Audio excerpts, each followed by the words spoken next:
అండి, అందరూ ఎలా ఉన్నారు? బాగున్నారా? నేను బాగున్నానండి. ఇవాళ మీ ముందుకి బంగాళదుంప కూర అల్లం పచ్చిమిర్చి జీలకర్ర పేస్ట్తో చేశాను. చాలా చాలా చాలా బాగా వచ్చింది. వేడి వేడి అన్నం అసలు పట్టుకోలేకపోతున్నాను. ఇప్పుడిప్పుడే దింపాను. సో మీకు నేను షార్ట్ చేసి చూపిస్తున్నాను. సో ఇది దోశలోకి బాగుంటుంది, చపాతీలోకి బాగుంటుంది, అన్నంలోకి అయితే చెప్పక్కర్లేదు, అంత బాగుంటుంది.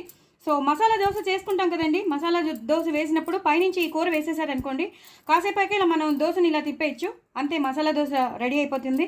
సో ఈ కూర చేసుకున్నప్పుడు మాత్రం కంపల్సరీ దోశ చేసుకోండి, చాలా చాలా బాగుంటుంది. అలాగే చపాతీలు అయితే ఇంకా చెప్పక్కర్లేదు, సూపర్బ్ ఉంటాయి. చపాతీలోకి మాత్రం ఈ కూర, అన్నంలోకి అయితే ఇంకా చెప్పొద్దు, అంత బాగుందండి. ఇప్పుడిప్పుడే దింపాను కాబట్టి అసలు పట్టుకోలేకపోతున్నాను. చాలా చాలా టేస్టీగా ఉంది. అలాగే గోంగూర శనగపప్పు కూర చేశాను నేను. ఇది రెండో రోజు చాలా బాగుంటుందని మీకు చెప్పాను. చాలా చాలా ఊరిపోతుంది. ఫస్ట్ డే కన్నా సెకండ్ డే చాలా ఊరిపోతుంది, ఎందుకంటే మనం వేసిన పౌడర్స్ బట్టి. సో డూ ట్రై ఇట్ అండి. నేను దీని రెసిపీ కూడా షేర్ చేసినాను. అలాగే దీని రెసిపీ 2 minutes షార్ట్లో నేను షేర్ చేస్తున్నాను. తప్పకుండా చూడండి, వ్యూస్ పెంచండి.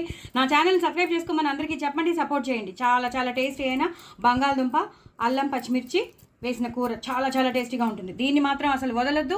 ఇది చాలా చాలా టేస్టీ అయిన కూర, అలాగే చాలా ఐరన్ కంటెంట్ ఉన్న కూర. సో డూ ట్రై ఇట్ అండి. నా ఛానల్ మాత్రం సబ్స్క్రైబ్ చేసుకోవడం అసలు మర్చిపోద్దే. బాయ్ అండి.